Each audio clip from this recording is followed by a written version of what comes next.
So this is John Douglas's political ideology. For civil rights, he supports same-sex marriage and will not tolerate discrimination in the workplace. For the economy, he's going to bring together job seekers and job creators. He has a lot of experience with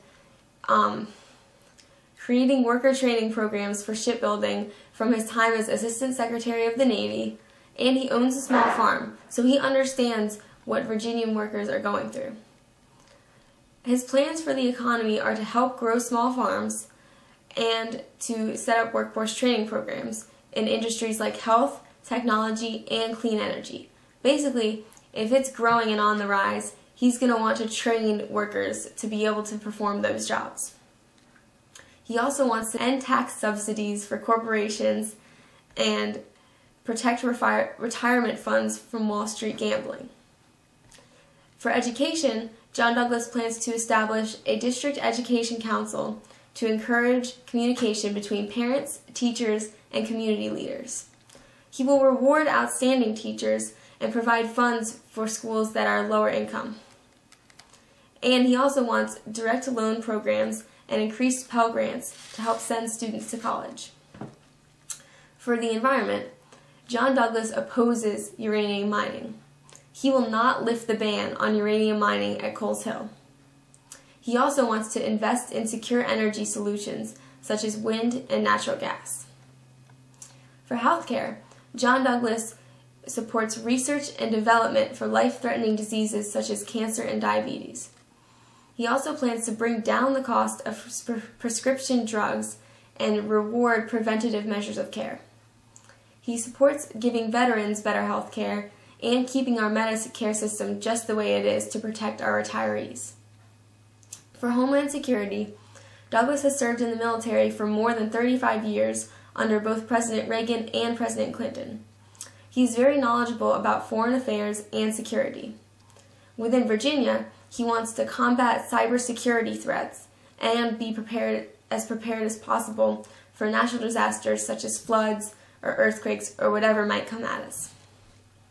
For social issues, he also does not want discrimination in the workplace for women. And on the subject of women, he also is pro-choice.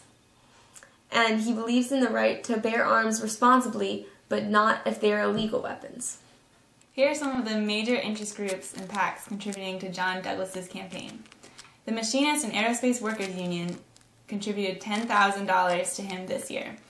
He was the CEO of the Aerospace Industries Association and later became president of the Douglas Aerospace Group. Due to his previous interest and experience in the field, John Douglas is a strong supporter of aerospace policies. John Douglas's other highest contributor is the Plumbers and Pipe Fitters Union. They also supported him by donating $10,000 this year. Support from unions like Plumbers and Pipe Fitters Union influenced John Douglas's campaign by encouraging an emphasis on job creation in blue-collar fields. The Schaefer Corporation also contributed to him greatly this year. It is a scientific and engineering company that works to find technical solutions for national security. John Douglas has a degree in engineering from the University of Florida and was Assistant Secretary of the Navy in Development and Acquisitions. Support from the Schaefer Corporation will highlight the importance of job creation in the field of technological engineering for national security. The U.S. Department of Defense donated $6,500 to John Douglas's campaign. His background as a brigadier general and his work in the Navy showed the value that he places on the safety of his country. Another contributor to John Douglas's campaign is Paltech, or Planning and Learning Technologies Incorporated. It donated $5,500 in support of his campaign this year. They provide training, management, and administrative services for departments such as the Department of Defense, the Department of Energy, the Department of Health and Human Services, and the Administration for Children and Families.